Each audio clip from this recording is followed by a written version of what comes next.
One of the greatest honors that I have as the alumni director is to help the Alumni Association recognize alumni who have truly gone above and beyond in their careers and in their lives.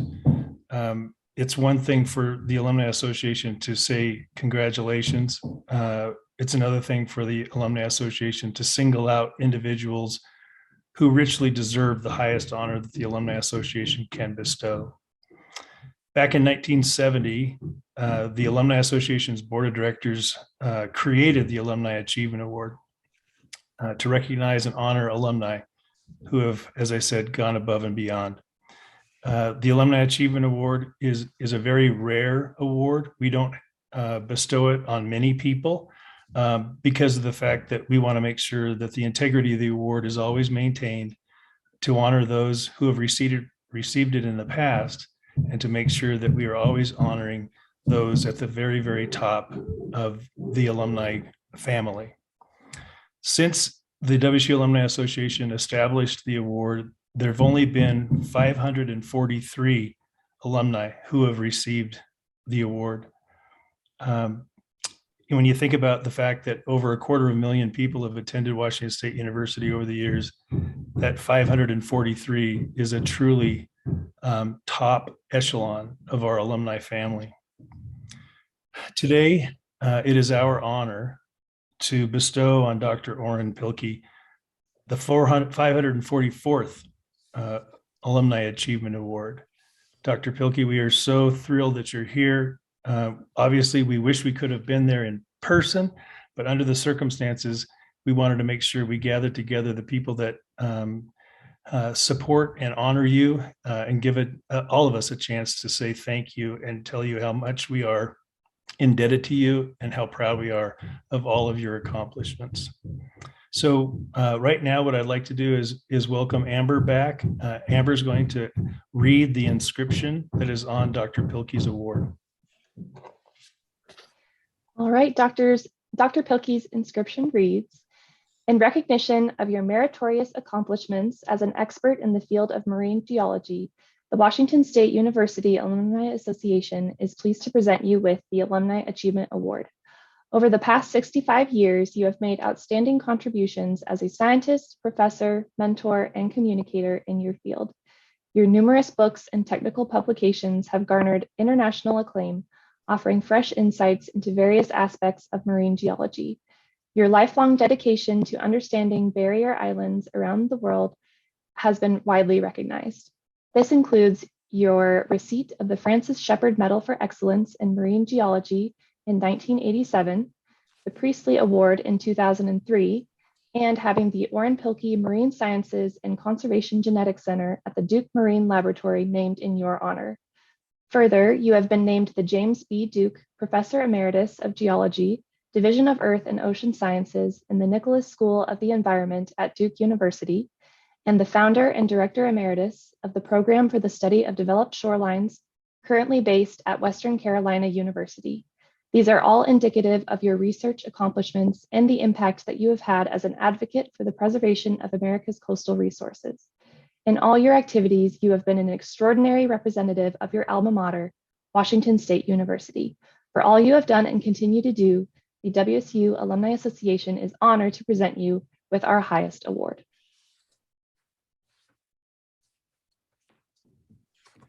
On behalf of the Washington State University Alumni Association, the university, and Cougs everywhere, Dr. Pilkey, we want to congratulate you on this richly deserved honor.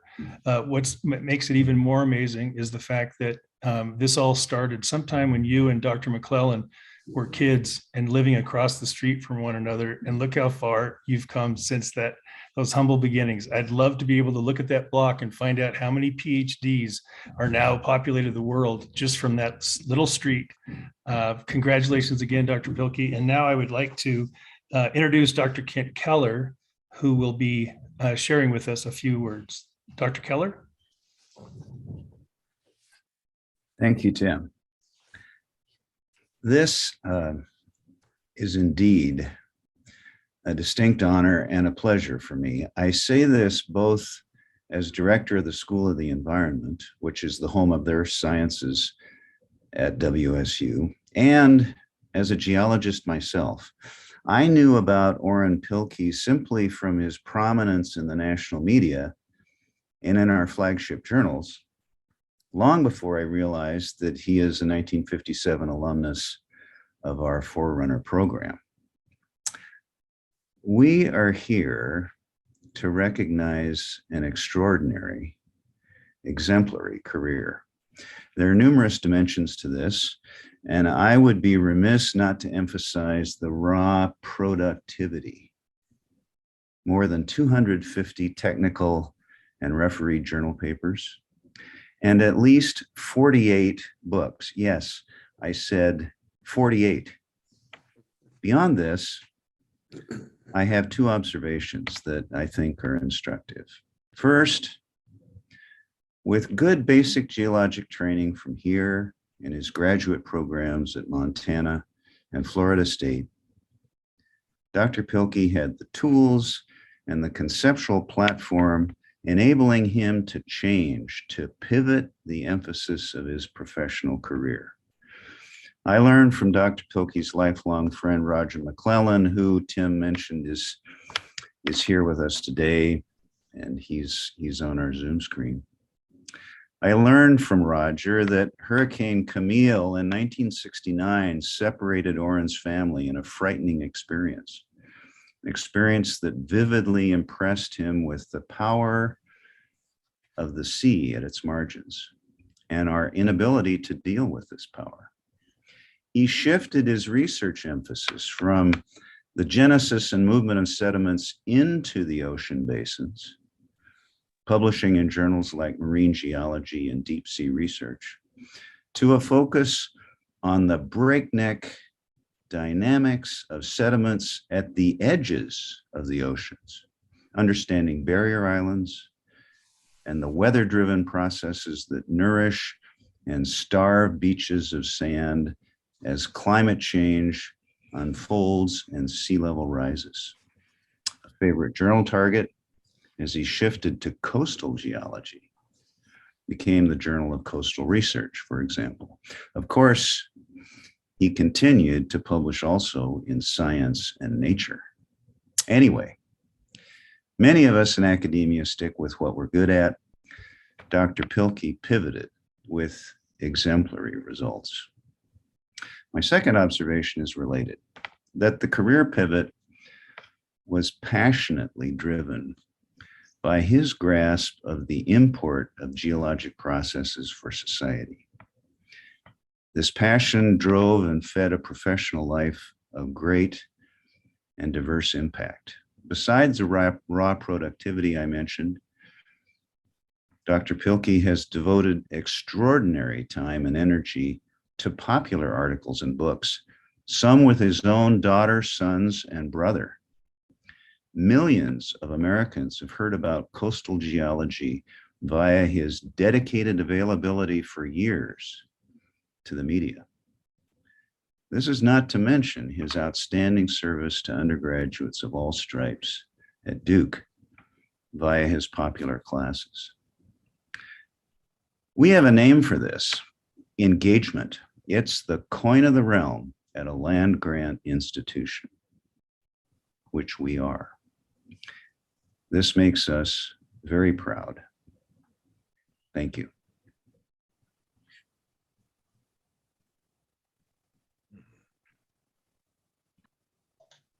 Thank you so much, Dr. Keller. We really appreciate you speaking with us today. Now I'd like to invite Dean Butler with the College of Arts and Sciences to say a few words. Thanks, Amber. Thanks, Kent. Thanks, Tim. And most of all, really, thank you, Orrin. I'm going to lapse into non-dean speak here, which means perhaps I'm going to sound more genuine than we might otherwise, and informal. But that is to say, really, boy, Orrin, are we proud of you? I mean, we are proud of not only the academic successes that Kent's ably outlined, but what I want to talk about is the kind of person that's behind that career and the engagement with the humanity that's attached to that career and all that work. In many ways, I think you are, as Kent really ably identified, the epitome. You embody the outcome of what we strive to accomplish in the college, in our own students, in our own work. Somebody who's curious, a lifelong learner that is connecting knowledge from not only academic disciplines, but popular disciplines to really engage real world problems that matter for people and places. And that is what makes WSU different. It's what constitutes us. It's what drives us, and it's something that reminds us of the people behind what we do each day. And in terms of you, I looked into your background a little bit. You weren't originally an ocean guy. You grew up in Richland, Washington. Not exactly the same moisture content in the area as the ocean or coastal areas. It's certainly interested in nature, but that's several hundred miles in a mountain range away from the nearest ocean. And in fact, the first few years when you were enrolled here at Washington State College, and it was college back then, you worked as a smoke jumper for the U.S. Forest Service. And were able at that moment and in others to take your classroom knowledge into the real world, to work with GE and Tri-Cities on groundwater. And again, we can see at that start, this is someone shaping their person and their academic world. You also served 8 years as a member of the Army Reserves. Totally different set of skills, knowledge to your repertoire. And on behalf of, as a graduate of UNC Chapel Hill, I can forgive you for this. You began your academic career at Duke University in 1965 with a research focus, as Kent said, on the ocean floor. And then 4 years later, in 1969, came Hurricane Camille.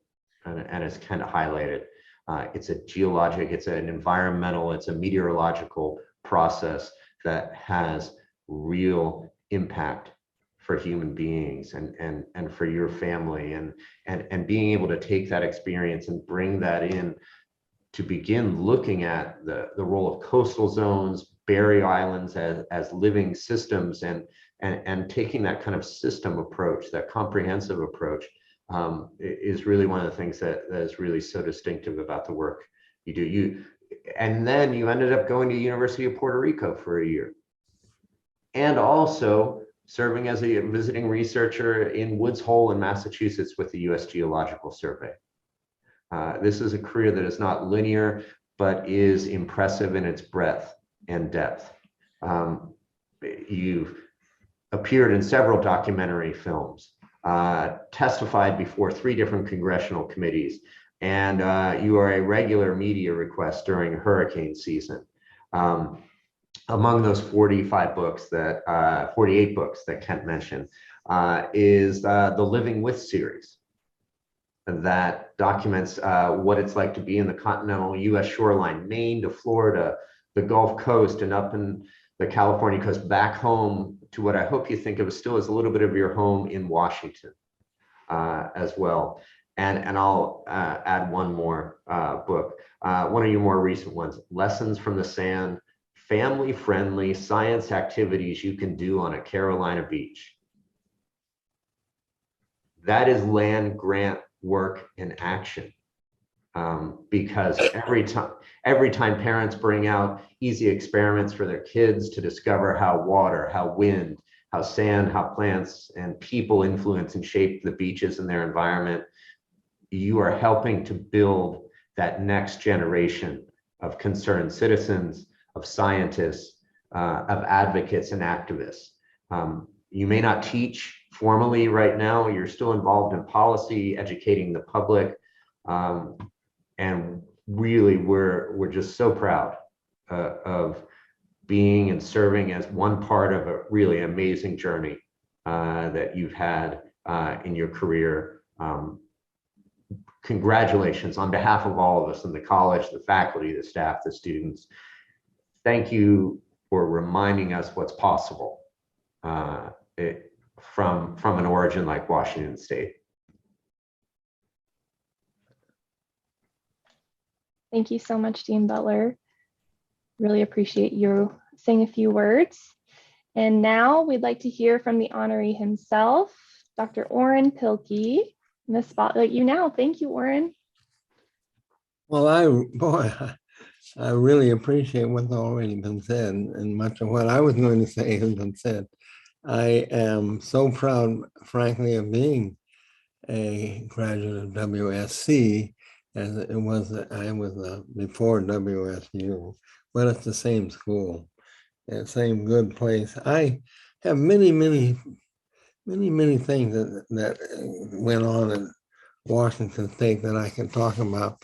But the most significant single event professionally that got me going was a field trip to Montana. And it was, I think, when Dr. Scott was leading this trip. And we drove to someplace, I cannot remember the mountain range. And we started in a Precambrian granite, something more than 600 million, probably much more than 600 million years old. And this granite had pushed up the sediments that had been laid down. And so they were all on the side, sitting almost vertically. And so we drove down this dirt road, a pretty bumpy road. And we looked at this, first we saw the Cambrian, of course that began in 540 million years, the Cambrian, Ordovician, Silurian, Devonian, etc., and all the way to the Cretaceous, which started 65 million years ago. Man, I was so impressed. I was a sophomore at the time, and there's no question that field trip made me, I mean, I thought I'd seen the world.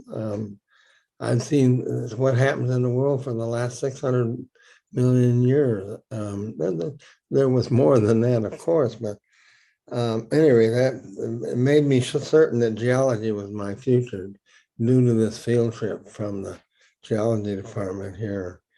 I next went to, as has already been mentioned, well, while I was here, I did stay with ROTC and became a second lieutenant, and then and during the 3 summers that I was, 4 summers, but for 3 summers I was a smoke jumper during the fire season, and then in Montana, followed by Florida State for a PhD, and my first professional position was at the University of Georgia Marine Institute, not on the campus of the university, but it was purely a research position, and it was a wonderful experience for me. There, they had a small boat, something a little bit smaller than most shrimp boats, but we could go out on the continental shelf, but we had to come back in every evening. And I began to sample, began to know what questions should we be asking and answering. And I began to see how to do that, how to sample, what different devices for different. My most exciting sample, I still remember, was digging up a long chain of 50 caliber bullets left over from World War II, I guess. And the captain wouldn't let me bring them on board. He had to cut the cable. But after 3 years, I moved to Duke University to take advantage of a much larger boat, the research vessel Eastward. And this vessel would go, we could stay out as long as 3 weeks. The longest cruises I've been on were about 3 weeks.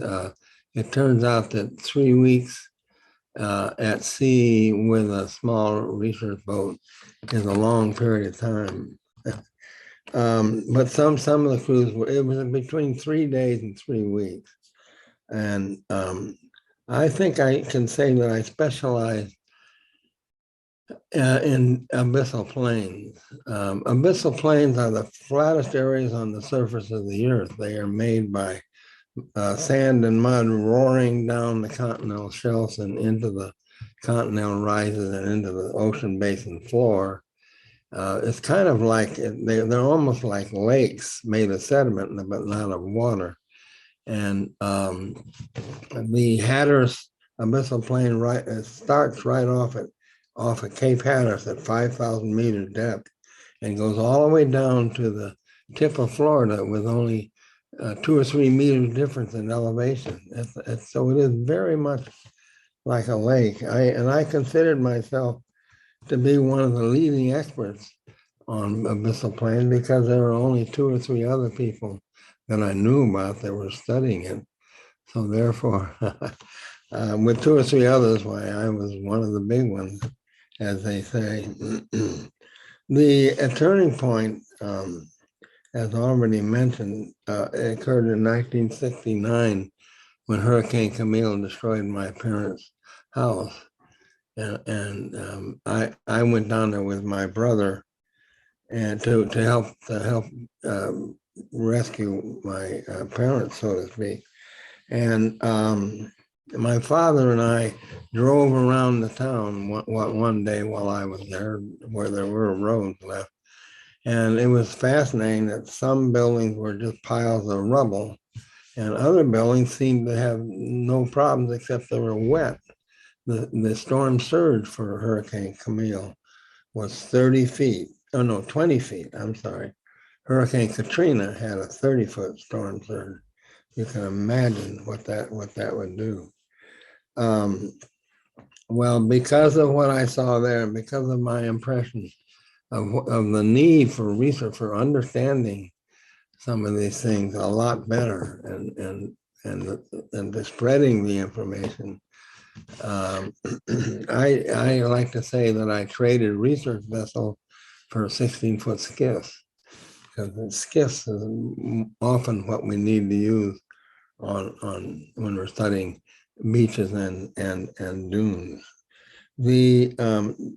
After a while, after several years of getting into coastal geology, I started a series of books funded by the Federal Emergency Management Agency, and we wrote a book for every coastal state with 2 exceptions. Here are some of those books right here. You can see that some of them I'm the senior author, but in others, somebody else is the senior, and that's because we tried very hard to get local geologists who were well known in thinking that the books would get more widespread and more credibility. And over here, in the upper left-hand corner, is the book How to Live with an Island. It's a very interesting book. It really was, there was nothing new in that book. And in fact, it was, in some parts, there was some things that I wish I could rewrite, but at any rate, that's the book that got me started. And another thing with the series of books, after much thinking about it, when we decided not to take any royalties, another move to keep the price down. And can you move up a little bit? And we even got to have a book on Alaska. The books that sold the least, interestingly enough, were Alaska and were Louisiana. My wife was from Alaska, and I think her view was that Alaskans kind of like to live in risky places. And so why should they get a book to tell them that it's risky? What I did, then I began, after I did the state books, then I did a lot of other kinds of books that you can see here. I did spend some time criticizing the Corps of Engineers, which at that time needed criticism pretty badly when it came to working on our shoreline. A panel of the National Academy asked me at one point to go to Portugal to help them start a coastal geology program studying the shorelines of Portugal, which I very happily did. The reason for that was that the research vessels used by the Portuguese were run by the Navy. And if ever there were two groups that are more at hitting each other, it's the military and academia. And it turns out that most the Navy people didn't like do the scientific stuff, and nor did the scientists like working with the Navy. The admirals, I think, thought that we heard that they thought that the scientists were sometimes poorly dressed, didn't, there some of them were young, and they were telling this grizzled old sea captain where to go. And then the grizzled old sea captain complained because they always wanted to go into shallow water and so forth. And it worked pretty well in Portugal. And then shortly thereafter, I was asked to do the same thing in Colombia, South America.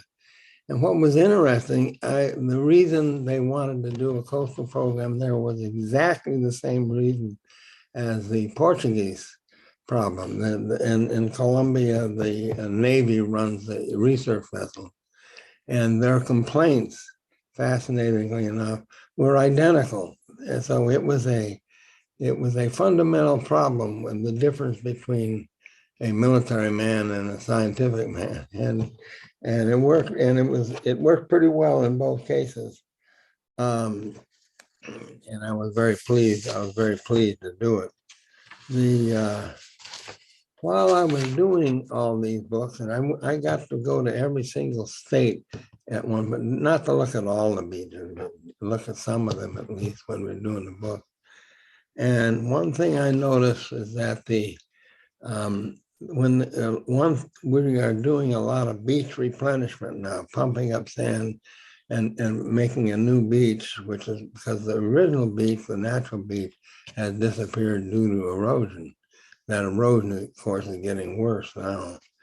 But the question was, now the Corps, for example, in North Carolina, whenever they decided to agree to fund the beach, they would predict, as they're required to do, how long it would last. And they would always predict, in the old days at least, they would predict 10 years. But in reality, we think it was 3 years. The beaches last 3 years. Could you bring that cover the thing back? I wanted to show them one book, if you can. I'm sorry. Yeah. So as a result, I did this book, Useless Arithmetic, along with a student that I worked with. And in fact, that one, let's see, well, yeah, that's done with my daughter, Linda Pilkey. Isn't that something that I can't remember my co-authors? But the point to be made was that mathematical models, which are commonly used to describe or to predict the outcome of natural processes, we found to be quite unsuccessful. And a simple example would be nourished beaches. Nourished beaches disappear because of storms. And so in the mathematical model, you got to put in when is the next storm. And do you know when the next storm is going to be? Of course not. So you make a guess depending upon the history of the storms in a given location. But and we found that other endeavors in engineering and so forth that work with natural processes have a similar problem. And we also realize that you don't have to understand the arithmetic to understand the model. You should look at the assumptions. Look at the assumptions, and that's where, and this is quite controversial, of course, but I think it's taking hold to some extent. Any rate, but you can see, could you go down just a bit longer here? this is a book that I did with my son, Magic Dolphin, which is for 7-year-olds and things like that. And this Lessons from the Sand, which we did for maybe 10 or 12 years old, turns out to be more popular with adults than with children. And the Vanishing Sand Beaches at the very lower right actually hasn't come out yet. Probably going to come out sometime this coming summer. But we were appalled to learn with the extent of beach and dune sand mining around the world, especially in Africa and especially in Asia and South America. We also discovered that there's a lot of, because almost every country makes it illegal to mine sand, they're mined anyhow, and that means there's a lot of corruption and so forth. There are so many things like this that are waiting for people to people come and write books about, or newspaper articles and so forth. With that, I think I'll quit, but I want to say that I am most appreciative of what was said about me, and the fact that we're doing this. I'm very, very deeply honored, and I think I think I came from Washington State College very well prepared to face the world of geology, and I'm always grateful for that. Thank you very much. Thank you so much, Dr. Pilkey. That's a very impressive resume, and I, for one, want to read all of the books. So at this time, I'd like to open the floor to anyone who'd like to express their congratulations to Dr. Pilkey. You can unmute yourself, and I will pull you up on the spotlight. This is Roger Mcclellan. It's been quite a while. More than three quarters across the street. You're the guy who lived right across the street from me. Yeah, 3/4 of a century ago, I was a young kid standing out in my front yard, and you have to appreciate I was a tall, skinny, gangly kid, and this spiffy new car drove up across the street, and out popped 4 people. Just a little unusual. They were all short. There was an elderly man and a lady that they were Orrin's parents, and then Orrin and his kid brother Walter, and that was the start of my journey with the Pilkeys. His father was a wonderful engineer, a practical man, a mentor, and learned a lot from him. He was also my scoutmaster, and that was an experience too. But Orrin's mother, I couldn't help but think of her when I saw all those books. She was a bibliophile. She regularly took us to the library on Sunday, and you had to pick up a book or you would be facing her scorn for the next week. And but I want to say that very quickly, Orrin was the leader of the Perkins Street folks, especially when it came to outdoor activities. He was the guy who knew where you could find Indian arrowheads. He was the guy who figured out where you could find some Indian fishnet anchors. And he was the guy who was planning that trip to go skiing on Mount Hood or Mount Adams or somewhere in the outdoors. He was the guy who planned the trips, the rafting. And until my parents saw the raft we built, and they didn't think that was very safe. But what a background! And then he led the he led the group from Perkins Street off to Pullman, Washington, and I've lost track of the number of people. All of my family members, my sister, my two brothers went to Washington State.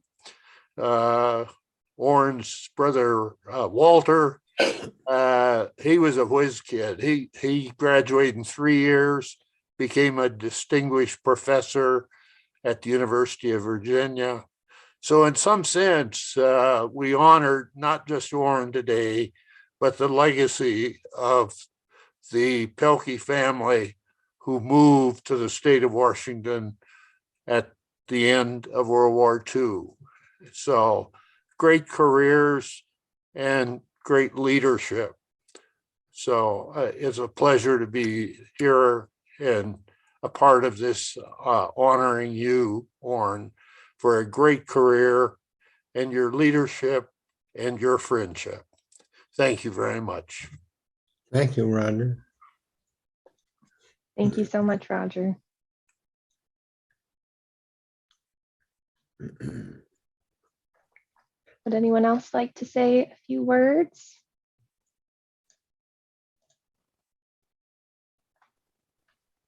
I would if this is this thing working? It is.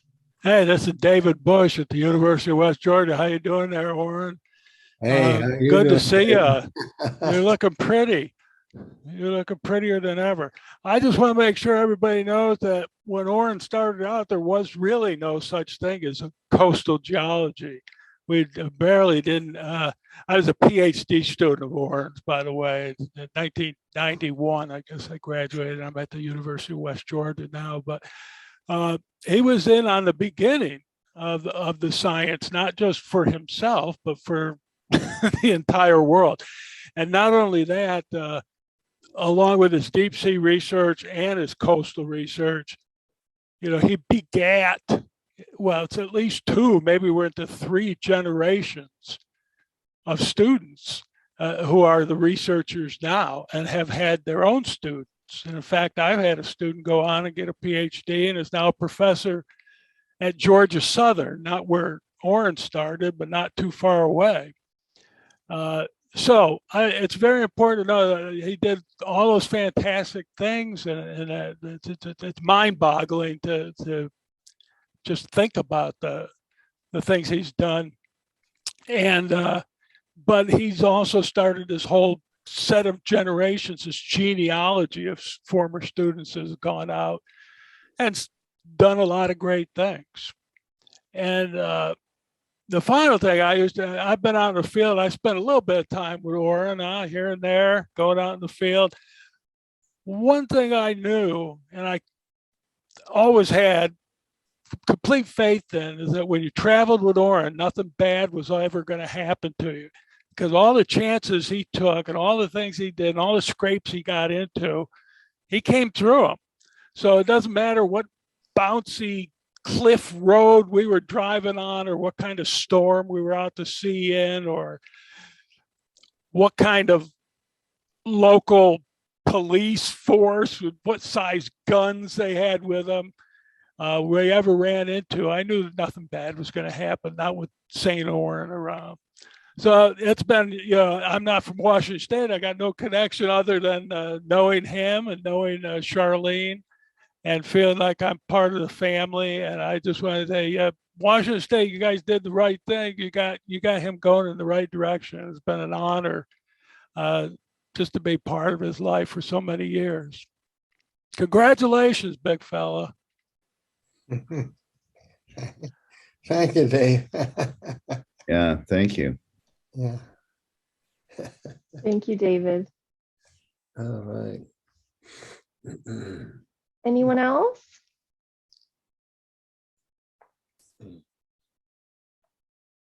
All right, well, I think I'm going to go ahead and stop the recording. Thank you all so much for attending this special presentation.